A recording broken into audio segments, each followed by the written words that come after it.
On arrive à la fin, de notre après-midi et pour conclure, cet après-midi riche en partage d'expériences, nous avons le plaisir d'accueillir, Isabelle Vériac, responsable innovation internationale à la Cité du design, de Saint-Étienne et également présidente du BEDA, donc Bureau européen des associations de promotion du design, qui va nous permettre elle va nous partager son expérience, d'un côté de la Cité du design, en tant que comment cette entité a transformé un territoire, mais également, nous partager, ce qu'est le New European Bauhaus et quelles opportunités ça représente pour les entreprises, les designers et plus largement pour les citoyens.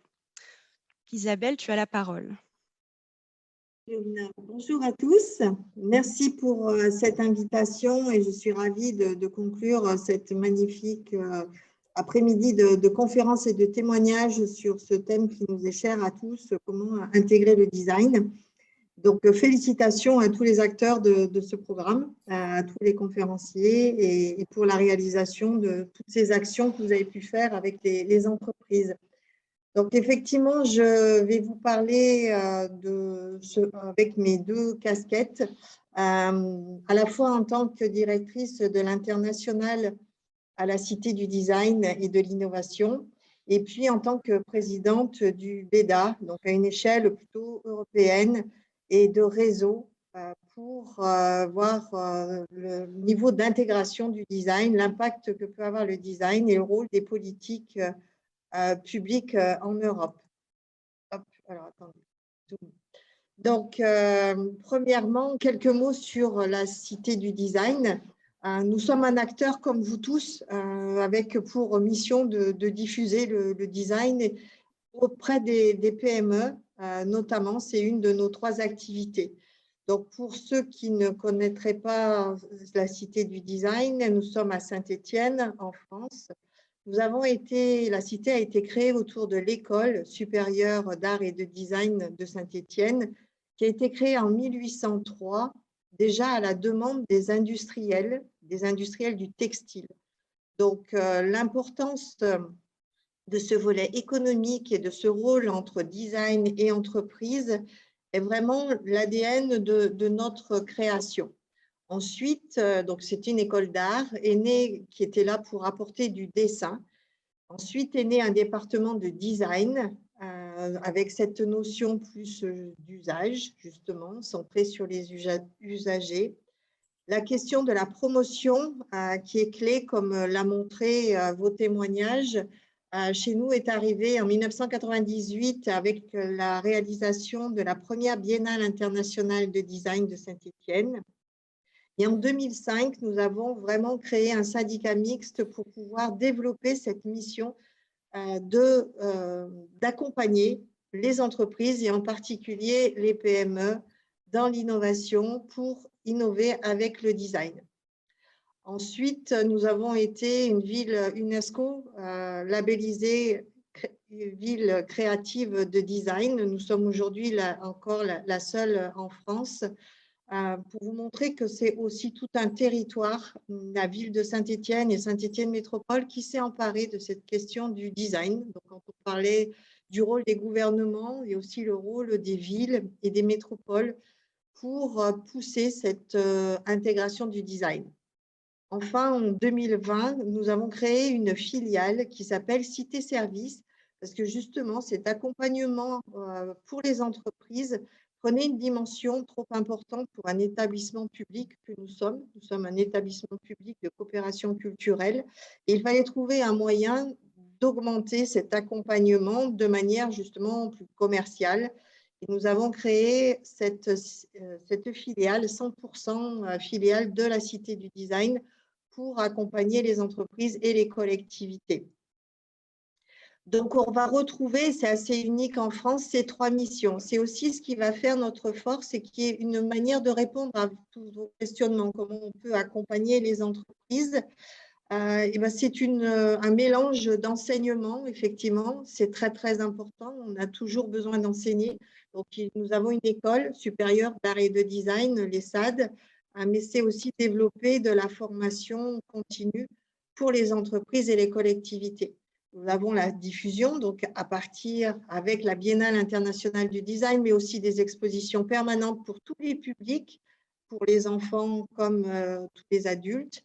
Et puis, donc, accompagner les entreprises et les établissements publics dans cette réflexion, ce travail, cette collaboration avec les designers. Donc, 3 missions. Je ne vais pas vous revenir sur les 2 premières, l'école et la diffusion, simplement quelques mots sur l'accompagnement, mais vous avez déjà dit tous les points forts, en fait. Effectivement, c'est une longue histoire. Il faut toujours commencer par de l'initiation, de la sensibilisation. Ici, vous revoyez bon, la chaîne de la Danish Ladder. Il faut commencer par le début pour les PME, pour les emmener dans cette innovation avec le design. Et en tout cas, chaque fois que nous avons pu accompagner une entreprise avec des designers, ensuite, elle était convaincue du bien fondé de continuer à innover avec des designers et à travailler avec des designers. Donc, nos activités, c'est celles que vous avez citées. On va sensibiliser, convaincre, développer, expérimenter pour promouvoir le design. Et nous avons des activités qui ressemblent fortement à celles que vous avez pu faire pendant ce programme européen pour aider à accompagner, à intégrer le design. Peut-être la particularité de Saint-Étienne, c'est que depuis 2010, nous avons une design manager au sein de la ville et de la métropole qui justement accompagne la ville pour faire en sorte que le design soit prévu et que les designers puissent répondre aux appels d'offres. Parce que déjà, c'était une première étape de ne pas avoir des appels de la ville qui soient réservés à des grosses entités, mais à des designers indépendants, à des collectifs, architectes, urbanistes, designers. Donc, grâce à ce travail auprès de la collectivité, cela permet aux designers de répondre plus facilement à des appels d'offres. Ensuite, nous avons des accompagnements comme vous avez pu mettre en place dans le cadre de ce projet, faire des diagnostics, des ateliers de co-création, montrer l'importance du designer, de l'usager dans la chaîne de valeur, de bien être dans un processus de co-création. On a développé des outils spécifiques, mais qui sont proches voilà, dans la même philosophie. Vous avez aussi souligné l'importance de ne pas utiliser un jargon trop technique pour approcher les PME. Nous avons au sein de la Cité du Design une matériothèque et c'est vrai que c'est un moyen qui nous permet d'approcher, sans parler design, comme vous l'avez dit, mais en parlant matériaux, d'approcher les designers, les entreprises, pardon, et de les faire rencontrer avec des designers pour les emmener dans le processus d'innovation par le design. Et du coup, grâce à cette filiale que nous avons pu créer, on va accompagner comme ceci sur toute la chaîne. Donc, on va démarrer avec l'école en créant des nouvelles méthodologies, en faisant des ateliers de formation, en faisant de l'expérimentation et ensuite des prestations pour les accompagner et faire en sorte que les entreprises et les collectivités puissent travailler avec les designers. C'est très important pour nous et lorsque vous questionnez aussi comment, voilà, comment tout un chacun on peut aider, comment les gouvernements peuvent aider pour l'ensemble, donc pour la Cité du Design qui est, comme je l'ai dit, un établissement public très ancré. C'est important d'avoir, c'est toute une stratégie internationale que nous avons mis en place pour emmener tous les acteurs vers cette innovation et le design, qui va emmener la recherche, la formation, qui va aller à l'international et on s'appuie énormément sur nos réseaux. Le BEDA est un de ces réseaux, la ville UNESCO est un autre réseau. Vous l'avez cité aussi dans la table ronde, l'importance de travailler en réseau pour être plus fort. Donc, nous avons aussi justement croisé ces réseaux. Une autre force, c'est d'arriver à associer les différentes parties prenantes, les entreprises, les chercheurs, les citoyens. Donc, c'est pour ça que nos réseaux peuvent être des réseaux économiques, comme le BEDA, avec des associations de designers, comme Cumulus avec des écoles, comme UNESCO avec des villes. Et c'est en croisant en fait ces différents publics, c'est ce qu'on appelle des méthodologies de Living Lab, user-centered, qui vont justement nous permettre d'arriver à embarquer tout le monde, les petits comme les plus gros, dans cette dynamique. J'ai choisi un exemple de projet international que nous avons mis en place à la Cité du Design pour faire le lien avec ce volet européen. Nous en avons plusieurs, notamment avec l'école, où nous avons aussi des projets Erasmus que nous portons en collaboration avec d'autres écoles. Mais celui-ci, Mobilité du futur, et plus particulièrement avec les villes UNESCO. Mais l'idée est d'y associer aussi les écoles et les associations de designers. Donc, de croiser encore une fois tous ces publics. Donc, autour de la mobilité du futur, avec 6 autres villes du réseau UNESCO de design, nous avons commencé à partager, alors d'abord en numérique, puisque nous avons démarré en 2020, juste au début de la crise sanitaire, mais ça ne nous a pas empêché d'avancer, comme vous tous, en numérique pour partager nos projets, nos expériences. Et dès que nous avons pu, en 2021, nous avons fait un workshop en vrai à Turin, donc avec nos designers et les collègues de la ville de Turin et des designers et de Turin aussi, des entreprises, sur un cas concret de la ville, comment on pouvait imaginer la mobilité demain qui soit plus respectueuse de la planète et qui soit plus responsable et plus acceptée, répondant aux besoins des usagers. On a fait un workshop à Courtrai également avec les acteurs de Courtrai et dans le cadre de l'exposition universelle de 2020 à Dubaï, ici en novembre, où à chaque fois, en fait, vous voyez, nous avions emmené une partie exposition et fait des workshops. Donc, même Dubaï, qui est une ville complètement différente, vous imaginez bien, a des questions de mobilité à régler, puisqu'il y a des voitures absolument partout et que le piéton n'est pas fait pour circuler dans la ville. Donc, comment, en tant que ville UNESCO, on peut partager ces projets, partager ces expériences? C'est ce qui m'amène à vous présenter cette initiative du New European Bauhaus, montrer que ces questions sont bien présentes et que la Commission européenne elle-même en a conscience et met en place des outils pour aider et accompagner les acteurs à aller dans cette démarche plus environnementale, économique et culturelle. En quelques mots, pour ceux qui n'auraient pas entendu parler de cette initiative, elle a été lancée fin 2019 par la présidente elle-même de la Commission européenne. C'est un moteur, en fait. Elle fait référence au Bauhaus, bien sûr, à Weimar, comme étant le symbole de la transformation. Et l'idée, c'est d'inciter les acteurs à travailler ensemble pour avoir un monde demain qui soit plus responsable. Donc, on s'inscrit complètement dans le pacte vert, le Green Deal, avec pour objectif en 2050 d'être une Europe neutre et centrée sur l'humain. L'originalité aussi, c'est d'être un processus qui est lui-même du co-design. C'est-à-dire que ce n'est pas un processus habituel où vous avez un call qui va être écrit par la commission et qui va descendre aux acteurs et qui doivent former un consortium pour répondre, mais qui est parti bien du terrain avec des partenaires, avec des projets, des applications, des exemples que la Commission a collectés depuis janvier 2021.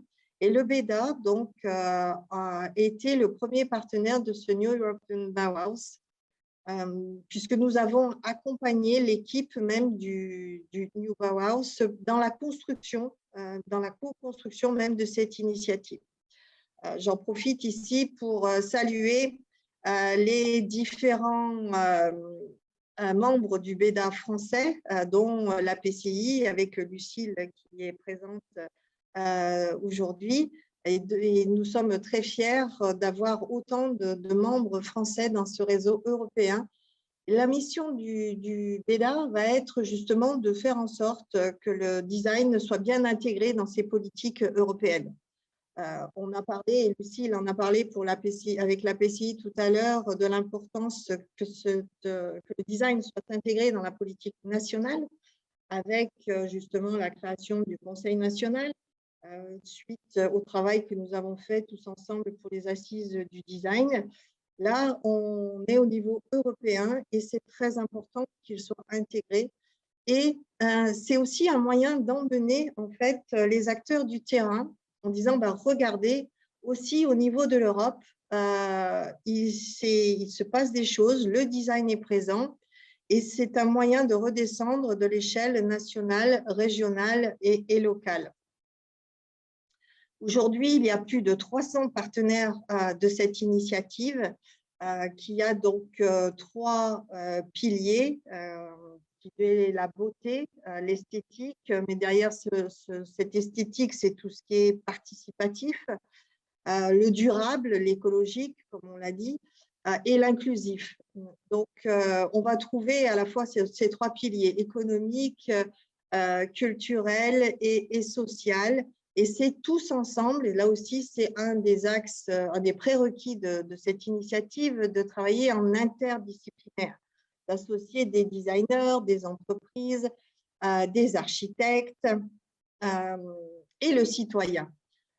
Donc, comme je disais, elle a été lancée en janvier de cette année avec une phase de co-design où tout un chacun, le citoyen, la PME, l'université pouvaient déposer des exemples et c'est à partir de ces exemples que la commission écrit et définit petit à petit les missions de ce New European Bauhaus et met en face les dispositifs financiers. Là, actuellement, il y a un call sur Horizon Europe pour 5 démonstrateurs en Europe de ces lieux qui seraient les 3 à la fois, et c'est ça l'originalité, Beautiful, Sustainable et Together.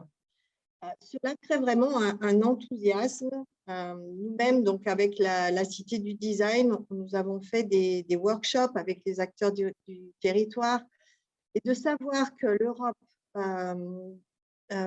prend en compte ces directives. Bien sûr, tout le monde connaît les 17 objectifs du développement durable, mais qu'elle met en place des actions pour le faire atterrir sur le territoire et embarquer tous les citoyens. Comme vous l'avez dit aussi, il est important d'avoir des résultats pour les PME concrètement. Ça donne quoi rapidement? C'est bien de pouvoir partir dans un projet européen, mais est-ce que ça peut donner des résultats rapidement et visibles? C'est ce qu'essaye de faire cette initiative avec ces différents appels, d'atterrir sur le terrain avec des démonstrateurs et de faire participer les citoyens à cette initiative. Je ne sais plus trop si j'en suis dans mes 20 minutes, mais ce que je voudrais juste souligner avec cette dernière image, et puis l'un de vous l'a dit, je crois que c'est Antoine dans la table ronde, il y a une urgence. Une urgence, oui, à changer nos modes de vie, une urgence à répondre au réchauffement climatique. Et c'est uniquement tous ensemble que nous pourrons répondre à cette urgence. Donc, ce programme User Factor en est la symbolique. C'est un programme collaboratif. L'importance de travailler à différentes échelles avec les acteurs du territoire, au niveau régional avec la CCI par exemple, au niveau national avec la PCI, au niveau européen. C'est vraiment en travaillant à toutes ces échelles et en travaillant ensemble que nous arriverons à apporter des réponses qui, bien sûr, suivront cette méthodologie de design d'emmener tout un chacun dans l'initiative. Voilà. Donc, j'ai essayé de balayer sans trop être comment dirais-je, ennuyeuse, pour vous montrer l'importance, mon message, voilà, c'est l'importance du travailler du local à l'européen, de s'appuyer sur tous les leviers que l'on peut avoir pour emmener les PME à innover par le design, les leviers que vous avez en local, mais aussi utiliser l'Europe pour avoir les financements, mais aussi pour avoir cet engouement, cette dynamique, comme voilà, souhaite créer la présidente autour de ce New European Bauhaus. C'est vraiment créer une dynamique qui va nous permettre de trouver des réponses pour la planète et tout ça.